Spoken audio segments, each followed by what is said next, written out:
કોંગ્રેસે હંમેશાથી ગુજરાત સાથે અન્યાય કર્યો છે।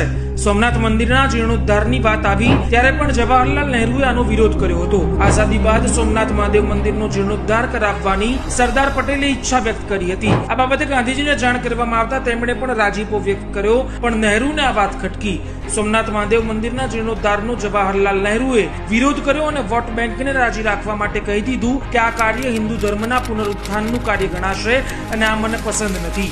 બાદમાં તે સમયના રાષ્ટ્રપતિ ડોક્ટર રાજેન્દ્ર પ્રસાદે સોમનાથ મંદિરના જીર્ણોદ્ધાર માટેનું કામ હાથમાં લીધું ત્યારે અહીંયા પણ નહેરુએ નારાજગી વ્યક્ત કરતા ડોક્ટર રાજેન્દ્ર પ્રસાદને આ કાર્ય ન કરવાની સલાહ આપી।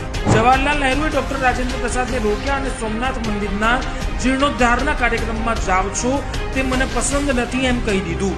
ડોક્ટર રાજેન્દ્ર પ્રસાદે જવાહરલાલ નહેરુની વાત ન માની તો નહેરુએ ત્યાં સુધી કહી દીધું કે આમાં સરકાર તરફથી તમને કોઈ ભંડોળ નહીં મળે। જ્યારે પણ સનાતન અને ગુજરાતના હિતની વાત આવી છે ત્યારે કોંગ્રેસે વિરોધ કર્યો છે અને વર્ષોથી આ કોંગ્રેસની માનસિકતા રહી છે।